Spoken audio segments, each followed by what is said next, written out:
Saft with the MR Runningpains podcast. So I am recording here. It is Wednesday, April 15th. I've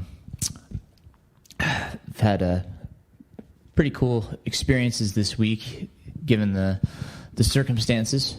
I'll talk a little bit about those. Just a few things to touch on before we get into the body of the podcast. The National Forest Service has closed trails and roads all around our area. So now state and national forests are closed. Please, don't go out there. It just really looks bad on our user group. If you're out there using the trails when they're closed, don't put yourself at unnecessary risk. Aside from if you get caught out there when the trails are closed, it looks bad for us, but it also puts strain on the resources that are limited at this time if someone were to get hurt. So please be considerate and don't go out there. I know it's tough. That's some of the things I want to kind of talk about and touch on with what I'm doing to cope with things. So as for races, we keep worrying, and I keep talking to my athletes about plans and stuff like that. As the season keeps getting pushed further and further back. Kind of touched on it a little bit last week as well, as just kind of making a plan B of making something up, doing something around you. We have all these virtual races, which it's a kind of a neat way to get the competitive goal or your time for a specific event. That's a different way to do it. And then they're handing out awards and stuff like that and swag. So different take on racing. I was talking with somebody that wanted to go for an FKT, but obviously right now in our area it's not the time to do that. So we have to hold off on the FKTs on the trails for a while, but what I was doing, I'll talk about in just a second. Headwater, the Headwaters 30K. We're looking to probably this year just do as it was last year. It's going to be December 5th. That's what I'm writing the permit for. We'll have the 30K with potential of growing that race into a 50K as well. So we'll see about that. I've heard some new races that want to kind of spring up in our area. That'll be interesting to see. What new races come to the area given the circumstances of what's going on. Races keep getting postponed and moved to the fall, so the fall is looking pretty heavy. I was just contacted today, as a matter of fact, by another race I've helped out with in the past, the Cradle to Grave. They've moved their date into September, and they're looking for perhaps some assistance in that race, which I love, being a part of that and helping that out as it goes back to the Cradle of Forestry, which does a tremendous amount for the not only the Pisgah Forest area, but for areas in Tennessee and Georgia. The Cradle is an organization, a nonprofit that works through the Forest Service, so I really enjoy helping them out. So I may be working with them again, which I'm excited about. So that again will be September. I'll keep you posted as details unfold. So perhaps Cradle to the Grave September, Headwaters December. And that this is all obviously. If everything goes okay this fall, and we're allowed to do events, I imagine if we start getting back to normalcy, they will still have kind of limitations onto how many people can gather. So we'll see what those look like. We just have to be patient and kind of roll with the punches as this continues to to unfold, and we receive details as to what the future holds. It's crazy. I was I've been a Hoka flyer for the past year, and I've done a lot with Hoka. Got an email from them yesterday saying that I would no longer be in the program. I didn't get any details. I don't know if they have held off on the program for now, or if they've whittled it down to a certain amount.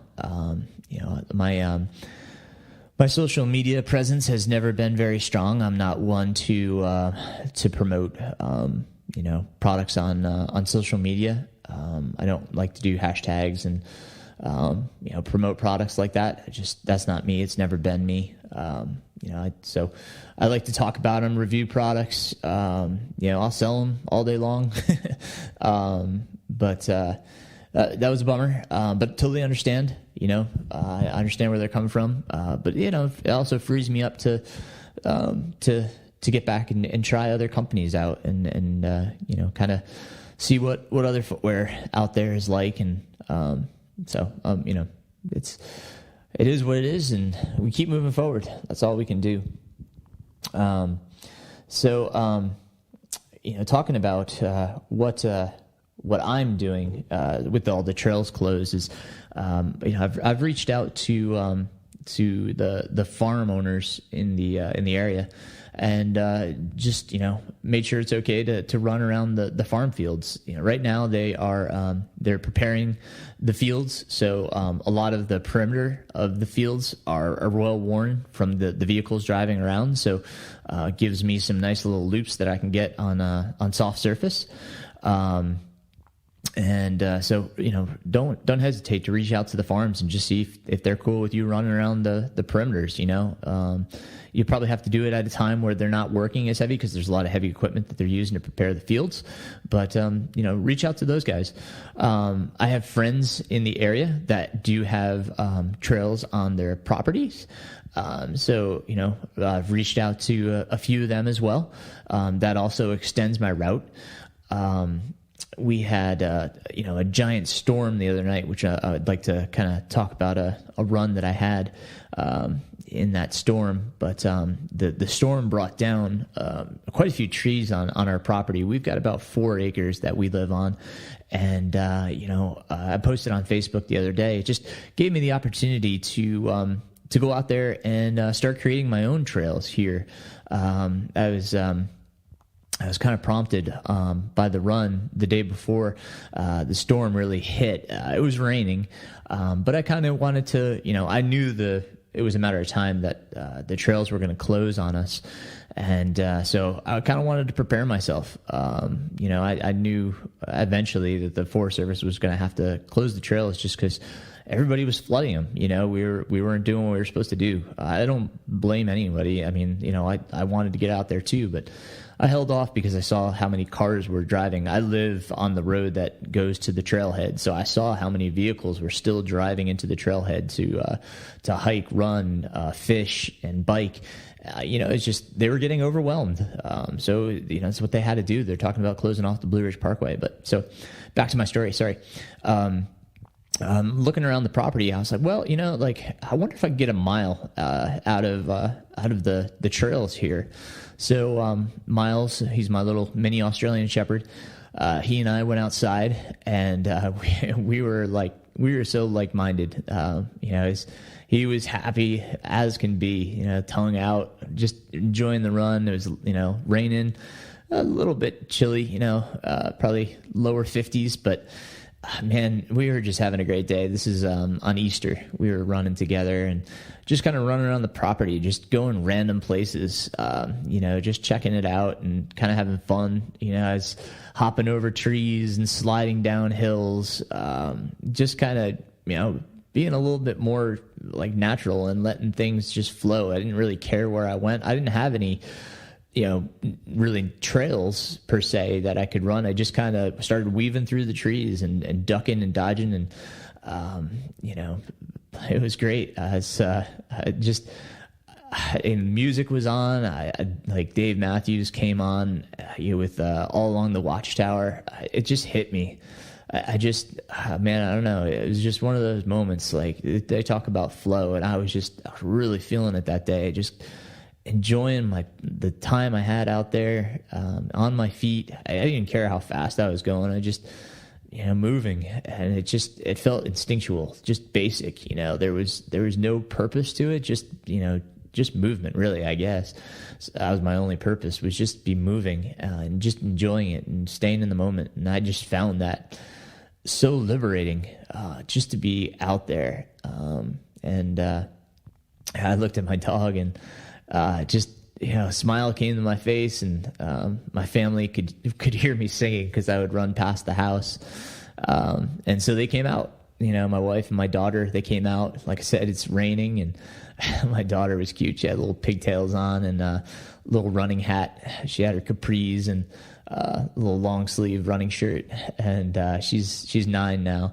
And my wife, she's all ready to go. And she's, all right, we want to run with you. So we went out on the road. We live on a dirt road, and it's we can run about a mile and a half out and back on the road. So we took her and ran a little over a mile. She thought it was great. She loved it.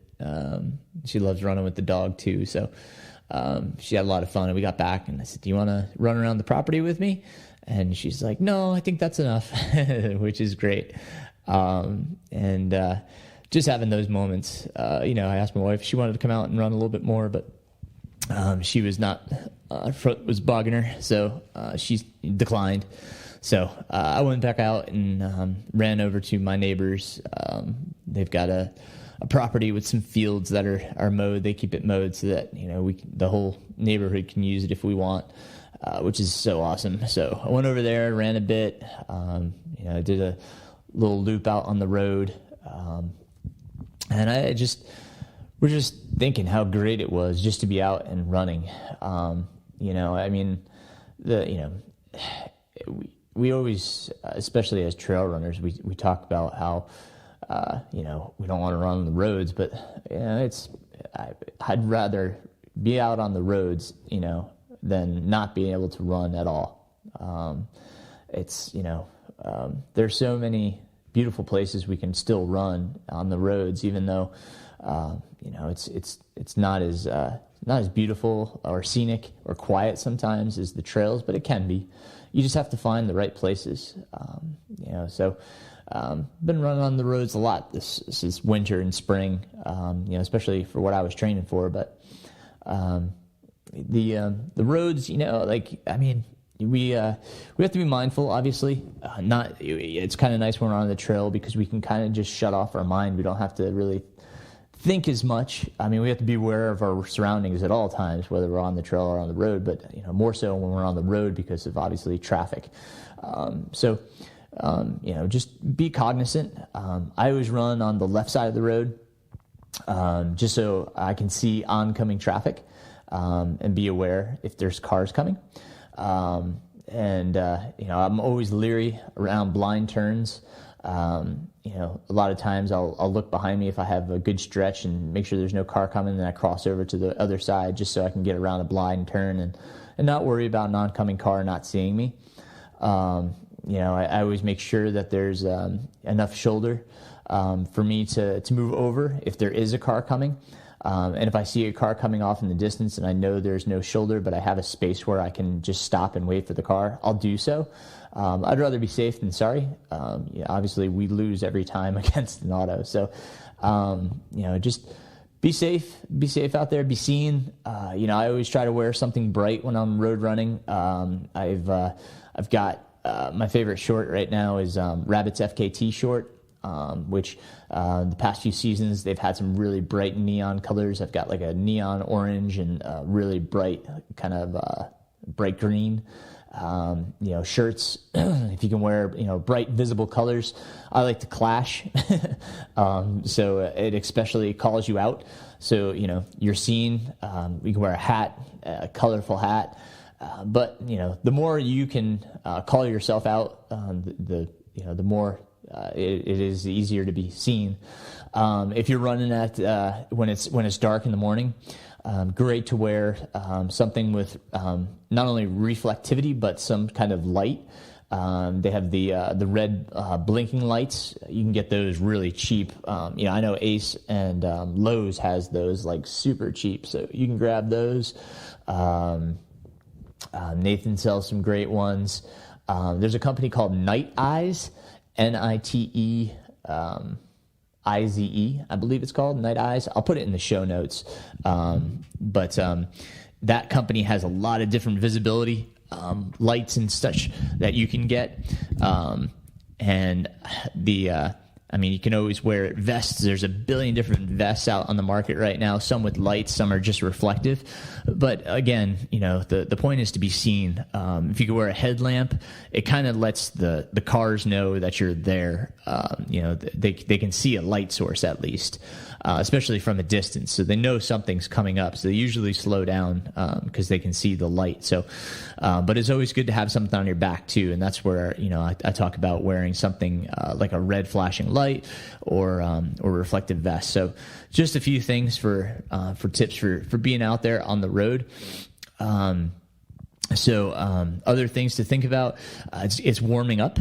It's the season right now. Today was pretty chilly. I was actually in a long sleeve here in Western North Carolina, but it is warming up, and a lot of times the road can be more exposed. So think about bringing some fluids with you. It's something that over the winter we've kind of become accustomed to not needing as much, especially if we're trail running. A lot of times we don't bring as much fluids with us, but it's that time of year. So think about carrying some fluids with you, however way you do that. What else? If you're going to bring out your dog, I would abide by the same kind of thing. Make them visible as well. There are some great lighted collars, reflective vests, but make them visible. I've got a great little retractable leash that goes into the collar, and I'll try to put that in the show notes as well. But think about your four-legged friend as well. And if they haven't been running on the roads, be kind to them. Let them gradually wear into the road running because, it's going to file down their nails a lot faster, and it's going to be a little bit rougher on the paws. So, maybe start out a little less road running with them. If you can do a loop and then drop them off, or bring them on your short runs for the week, 2 to 3 times, and just gradually build them up to running on the roads, just so their paws and nails are accustomed to it. And just keep an eye on their nails, make sure they don't get too short, they don't start bleeding on them. Be friendly with your pet too. Same goes for water. Make sure they have sources. Where I run, we've got rivers, so I always let him jump in, kind of cool off. So just make sure you have some kind of water for them as well. Miles and I do a lot of running together, so I always want to make sure our four-legged friends are taken care of. That's one story of how I've been creative, that great run just kind of refreshed my sense of running and gave me renewed purpose. With everything getting canceled, everybody is, I don't know what to train for. Listen, running is it's a huge part of me, obviously, and I just love going out for a run, and the freedom it gives me, that liberating feeling, like I talked about. So, if you can find that joy in running, no matter what you do, it's just. Find a way to make it a joy, the happiness, stress reliever. Keep it that happy place, If you're not feeling training right now, you don't want to do workouts and stuff, that's fine, just like I said, use it as a stress reliever. Get out there and just kind of enjoy being out for a little while. Clear your head, use it as a meditation. That's another thing I've been relying heavily on. I'll wake up every morning and I'll meditate for 10 or 15 minutes. I've been using the Headspace app. There's a billion different things out there. You don't necessarily need an app, but it's really taught me how to be more mindful, more grateful, and just kind of use your time wisely. It doesn't have to be big runs, unless you're training for something. The Strolling Gym has said that they are going to try to continue to have the race, the Strolling Gym 40 miler in Tennessee, which surprised the heck out of me because it's the first weekend in May. Seems super close and not ideal. I was, like I said, pretty surprised that they even thought that they could do that. And so I'm not going to do it. It's just not the right thing to do right now for me or my family. So going to hold off on that and probably just donate my entry fee. Anyhow, I'm not looking at a race until June right now, if we can have them. I'm looking forward to it. My biggest races won't be till this fall, so I've still got plenty of time, but I feel like anything I bank right now is just going to make me a stronger runner in the long term. Just keep my training up. I can cycle down, have a little rest period and then ramp back up for my fall race. So anything you do right now is just going to make you better in the fall and stronger. If you're just kind of sitting idle and not doing anything, you've had a rest period.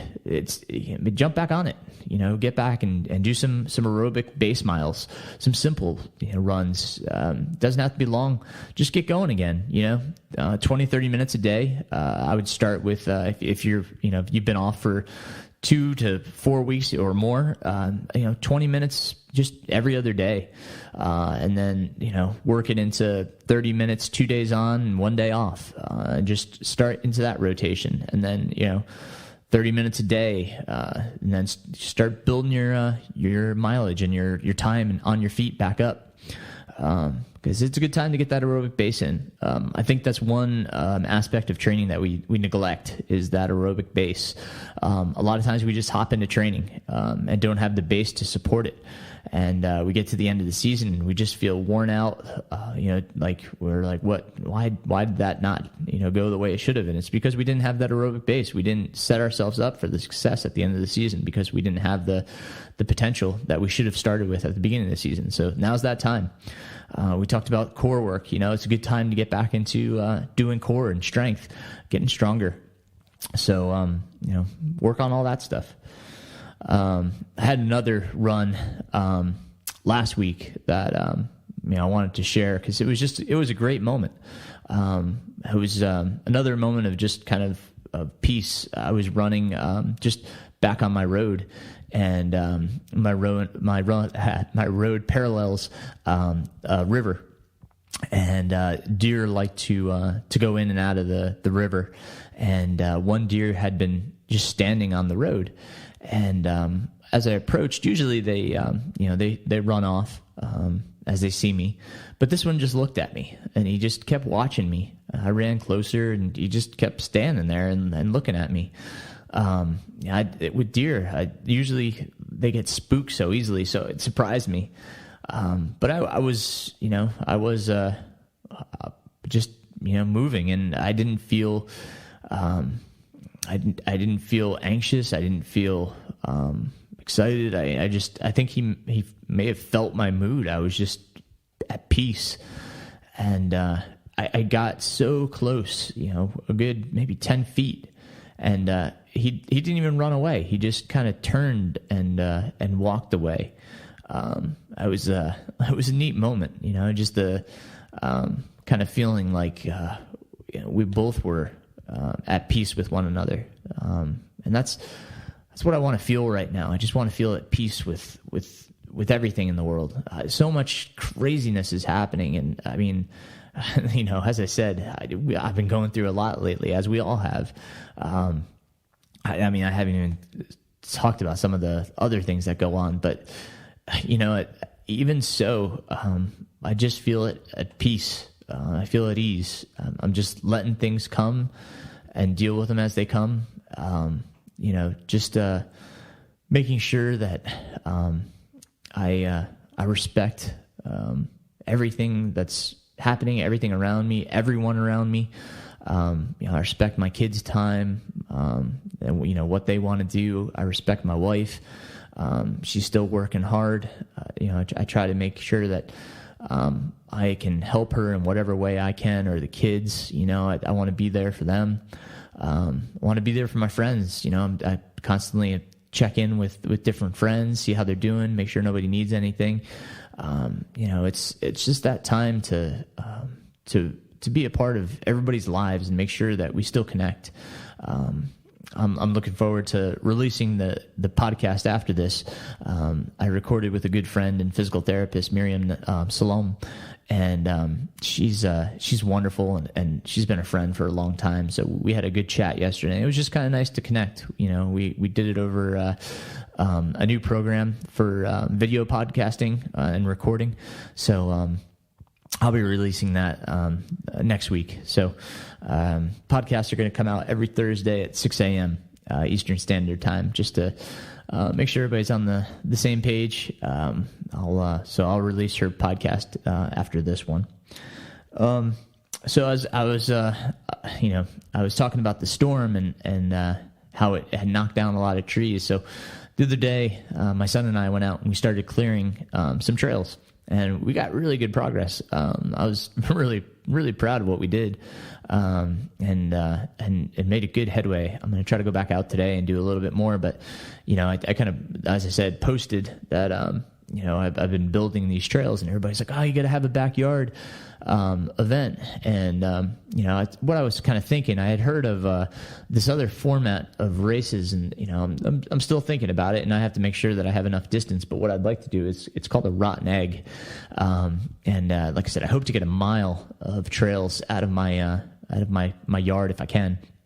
And what the rotten egg will be is we'll have waves, and each race will start and finish before another wave starts. But what we do is everybody runs a mile, and then the last person is out, and we'll do last male, last female. They're out of that wave, and then that wave, that group, will continue to race until we're down to the last male and the last female, and they're the winners of that wave. Then we'll start the next wave, and we'll race those until we get down to the male and female from them, and it just depends on how many people we get. But there'll be a predetermined rest in between each mile that we do, and each wave won't be huge, so we won't have to run a ton of miles in order to get the male and female winners. But when it comes down to the final winners of each wave, all of them will go against each other, and then we'll get the male and female champions for the rotten egg. So thinking about doing that on my property. Should be pretty fun. So if I can get it going, I'll keep you guys posted. Just a different way to do something fun. I like that format. I also have another type of random race in mind. So we'll see. I've got a few different ideas of different formats. I think be fun just to do something different, give everybody a different experience, and different format than what we're typically used to. So we'll see. Stay tuned for that, and we'll see what we can bring to you guys. So I wanted to touch on the last podcast with Jake Edmiston, our dietitian. I really enjoyed that chat with Jake. I hope you guys did too, and I hope you took stuff away from it. I wanted to kind of personalize it a little bit more and talk about some things that have been successful for me. In 2005, I ran the Richmond Marathon, a road race in Richmond, Virginia. The training for that had been really good. What I chose to do was I did a 2-mile loop a lot of times, and just set up an aid station so that I could have Gatorade, which it would be on the course, or grab a gel, for that loop to eat, and just ate at 35 minute intervals and drank every 2 miles. I grabbed a cup and squished it and drank it just like I would in the race, because the aid stations were set up roughly about every 2 miles. So knowing that, I just went ahead and practiced, A, what I was going to eat, which I think at the time were goo gels, and B, what I was going to drink, the Gatorade, just to make sure everything sat well. So I did that for a number of long runs.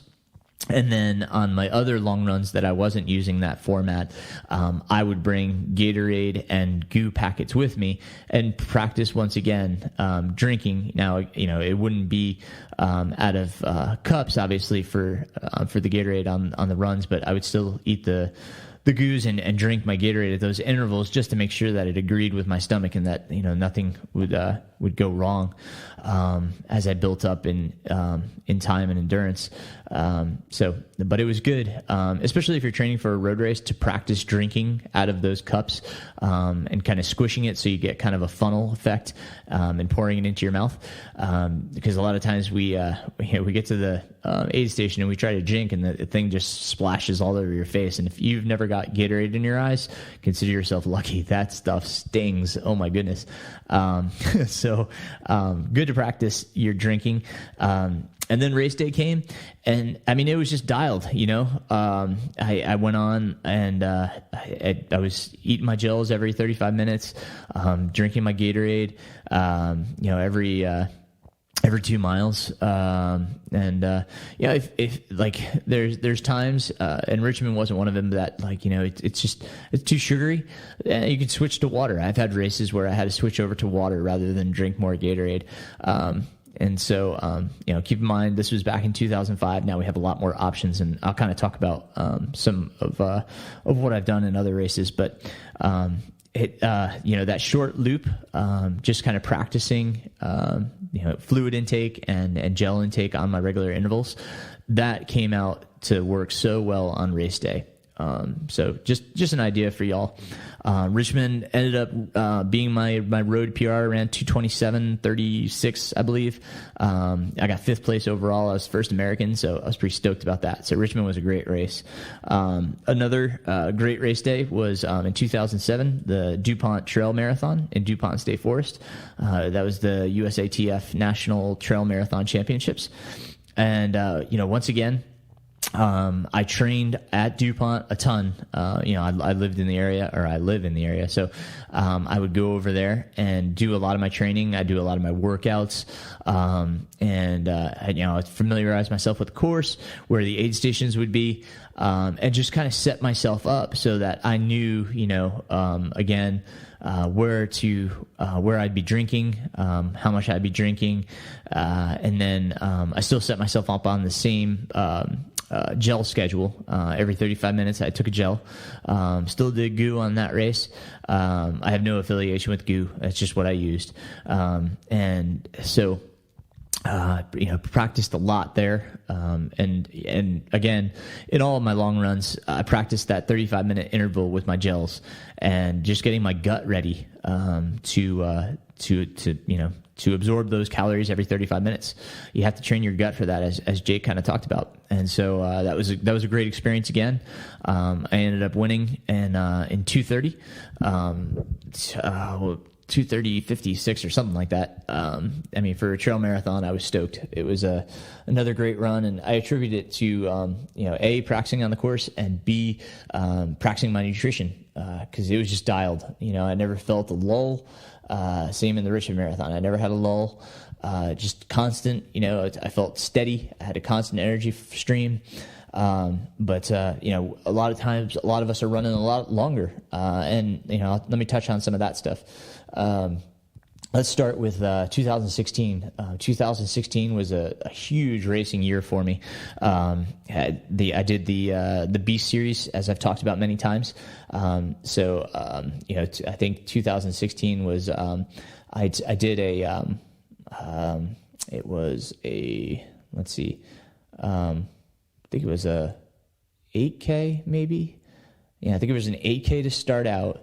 And then I did the Holiday Lake 50K in Virginia, part of the B Series, in February. March was Terrapin Mountain 50K, another B Series race. April was the Promised Land 50K. And then May, I did a trail half marathon. June, I did the Cayuga 50-mile trail champs up in New York. July, 2 weeks later in June, I did the Manitou's Revenge 54-miler, also up in New York. Then July, I did the Canadian Death Race 125K.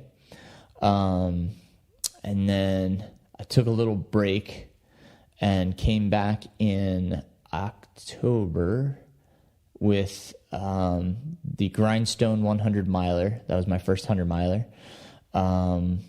Followed by November, the Mountain Masochist 50-miler. And then December was the Hellgate 100K.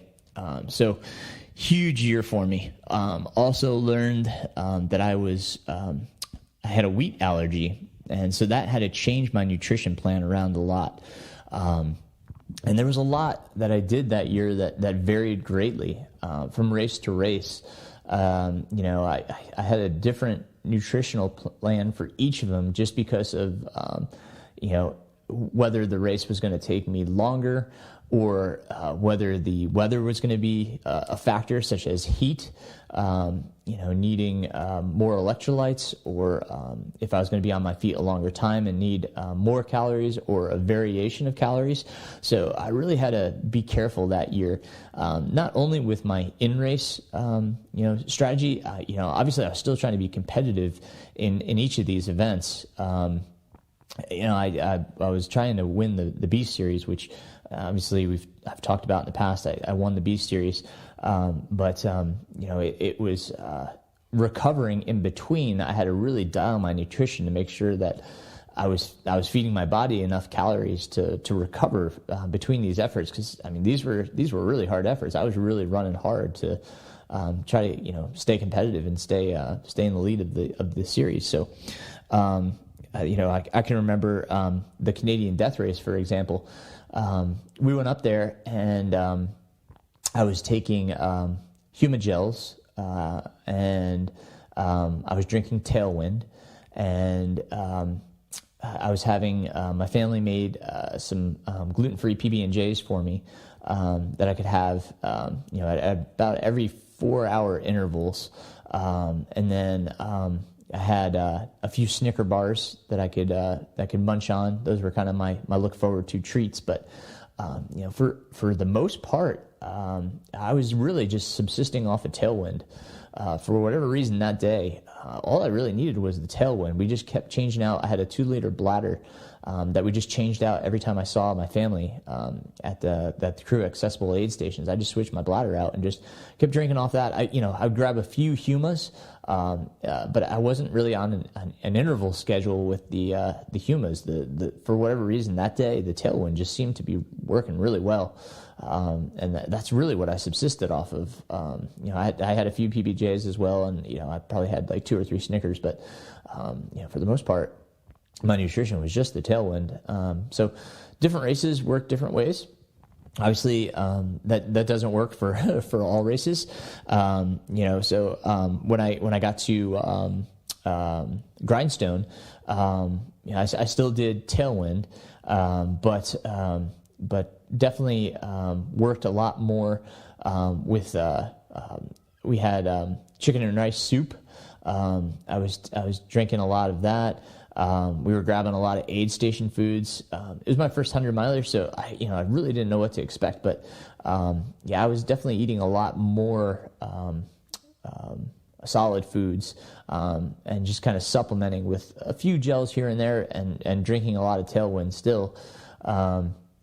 But I ate a lot more real food there, and actually I had a really good race there. Just missed breaking 20 hours at Grindstone, but took second overall. So good race, but a totally different nutritional plan than it was at Canadian Death Race. And Canadian Death Race, I finished second as well. Really was a cool experience. Going through these different races and just kind of subsisting off of different nutritional plans and kind of learning what I needed on the day. And then, getting into Chattanooga, I had practiced kind of similar mentality to what I did with my marathons. With Chattanooga, I was going to work about every probably 35 to 40 minutes. I took a baby food packet. I had 3 different types of baby food packets that were approximately 100 calories a piece, but I was eating those, and once again, I think this time though I was drinking the Goo Roctane mix, which has calories as well, similar to Tailwind, just less sodium, and I was about every 10 minutes I was sipping off of a bottle of the Roctane. And, as the race progressed, I was still getting food from my crew at the aid stations. I was still eating, some real food from them. But I really stuck to the baby food and making sure I was drinking. When we started getting later in the race, I was eating more frequently. Every 20 to 25 minutes, I was kind of feeling like I needed something. My body was kind of, giving me signs, eat something. So, I was eating baby food packets a little bit more frequently. But I had trained with the baby food. That was what I was training with. And my long runs, I followed the same plan. About every 35 minutes, I'd have a baby food packet in training, and I trained with a Roctane and practiced drinking every 10 minutes, just training my gut to be okay with absorbing those calories that frequently. My pacers, they kept reminding me, "Hey man, did you eat?" And we got to one point, and I'll remember it was nighttime, so I was like, "Dude, I feel lightheaded. I'm not sure what's going on." I was like, "Maybe I need some sugar." So I popped out some Cliff Blocks. I like the spearmint flavored Cliff Blocks because it kind of feels like it kind of cleanses the palate a little bit. The spearmint, it's kind of minty. So I popped a packet of those, and it did the trick. I wasn't feeling that lightheadedness. I just needed some sugar. Sometimes you have to just kind of problem solve, which a lot of us know that's kind of what ultra running is just problem solving. And that one, again, another second place finish. Nutrition was dialed. I practiced it. I've also had races where it seemed like no matter what I did, it wasn't working, I couldn't get down enough calories, or just whatever I had, I didn't want to eat. I just felt like I was off. And when I go back and look at my training, I didn't practice. Let's just go back to the 50K national champs that I just ran up in New York. I had to drop out because of my foot. But all winter, I didn't practice like an idiot. On my long runs, you can go back and look at my Strava. I did not, I didn't practice. You'll see me on my long runs. I didn't bring nutrition. I didn't bring hydration. I just didn't practice. And when race day came, I just felt like a noob. I was like, what am I going to do? Practice those things. Get your gut ready. Don't be unprepared. Even the best laid plans can fail you sometimes. But if you practice it enough, you'll know what your body needs, and your body will be ready for it. So go ahead and start working on that stuff now. If you've got a fall long race, just work on the intervals. See what your body likes. Mine's typically 35 minutes. Like I said, that's what it's always been. But like I said, in Chattanooga, I needed a little bit more frequently towards the end. I could tell my body was craving some food. So practice those things. Practice in your running. Practice your drinking. Practice your fluids. The food, whatever you're going to take. See if it works. It's going to be different conditions too. Right now is a good time because you're going to practice it when it's cooler. This summer you can practice it when it's warmer. See how your body reacts to the various things that you're trying in the different conditions, and in the cooler temperatures and then the heat. Do you still have the same reaction? Are you still okay with drinking whatever fluid you're going to try or whatever food you're going to eat? You got to know these things in the different conditions and how your body's going to react. Now, I also did some night running. It just not, I've listened to so many podcasts and read so many articles that we really can't train sleep deprivation. It doesn't really help us to be awake at night and running in that regard. But what I like to do is test my gear. I like to be out in the middle of the night testing my lighting systems, making sure I'm comfortable with how bright my lights are, with changing batteries and when it's dark, making sure that I'm okay with flipping in new batteries, and trying different terrain, try technical terrain, try just service roads, and kind of make sure you have enough depth perception that if you're just wearing a headlight, that you have enough light that you can see the ground, especially if it's technical. Do you need a hand light or a belt light? Make sure that those things work. And then, again, practice your nutrition through the night when you're tired.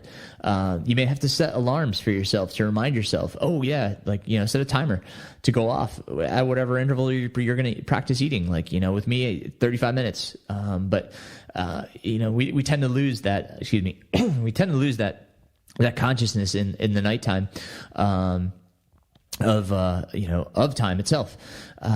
We forget, so you gotta make sure that you're with it enough to remember to eat and drink, because you may go out on a training run and not have somebody out there to run with you and remind you to eat. But try those things. Try your gear at night. It's not for the purpose of training yourself for sleep deprivation. It's just for training for the conditions that you're going to face on race day. So that goes right along with nutrition. Practice all that stuff. If you're going to use poles, practice with poles. Get out there and practice. You may not be, you may be training for UTMB. Obviously, you're not going to have the mountains that you're going to have at UTMB if you're training in a lower level area, but you practice with your poles anyway. Get them out there. Learn how to use them. Be creative. If you're going to go up something steep, find a power line trail or something that's super steep. Even if it's short, it's good practice for uphill and downhill to practice with your poles. Know how you're going to use them. Are you going to use them on both? Are you going to tuck them in? You're going to run downhill, with your poles in your hand. That's all things you need to practice. So just be cognizant of all that.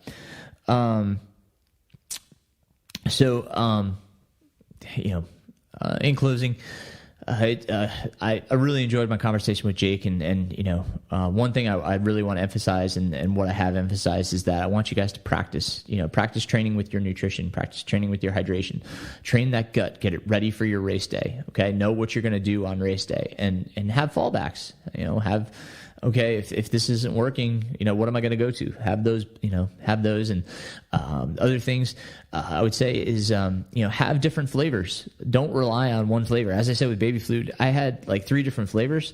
I like the goo flavor wheel.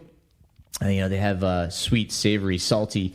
There's a whole different wheel that you can look at for different flavors, but it's good to have those different types of flavors, because it changes the palate. You're not just getting the same thing over and over again, because your palate gets tired of that. So have different flavors and have them ready. You know what you want. The other thing is the Jason Coop. He did a great wheel, and it's I have to look. I'll try to reference that both of these in the show notes, but Coop's wheel, it had, plan A is this piece, we'll call it the outer rim. These are the items that I want to eat, as my A plan. And then the next inner loop is the B foods. And so, replace, let's just say Oreo cookies with chocolate chip cookies. That's the B option. And then, has another inner circle, and that's the C option. So he has options to, replace the others. So once again, I'll try to post to the show notes those 2 resources, because they're great. They get you thinking, get you planning, and you can get your plan a little bit more formalized and get good ideas of what you want to do. So, I would just want to again thank Jake for his time last episode. Really enjoyed that. I look forward to releasing my next episode once again with physical therapist Miriam Salom. She's wonderful, a great resource. We had a great conversation. We talk a lot of things about physical therapy and all she does and all physical therapists do and what you can look to them as to what to expect from a physical therapist and why you should see a physical therapist. So look forward to that. I want to thank Houston Hamlin. He's the guy that's ripping on the guitar that you hear before the intro and after the outro. He did a wonderful job doing that for me, so thank you, Houston. My contact, as always, reach out to me. Runningpains, RUNNINGPAINS @gmail.com. Email me with any questions, things you want to hear, things you don't want to hear, just to give me some feedback. I appreciate that. You can reach me on Facebook. You can reach me through my personal homepage or my personal Facebook page, Aaron Saft, or through my MR Runningpains Facebook page. You can contact me either way. You can also contact me through Strava. I really appreciate the comments that have come through Strava. You guys are great, and thanks for all of the encouragement. I think that's a great platform for encouragement. We all need it right now, so thank you for that. Follow me on YouTube, Aaron Saft channel, and Instagram on the MR Runningpains Instagram page. And if you would, please share the podcast with your friends and anyone that might gain something out of this. I really hope that this is a different way of doing things, of sharing. I'm going to continue to have guests. As I said, we got Miriam next week. Got a bunch of different people that I'm reaching out to that I want to interview and kind of share their knowledge with you. So I really hope you're enjoying this, and because I sure am. I really appreciate your time and your ears. I look forward to talking to you guys soon. Take care of one another, and until next time, my friends, Aaron Saft, MR Runningpains Podcast.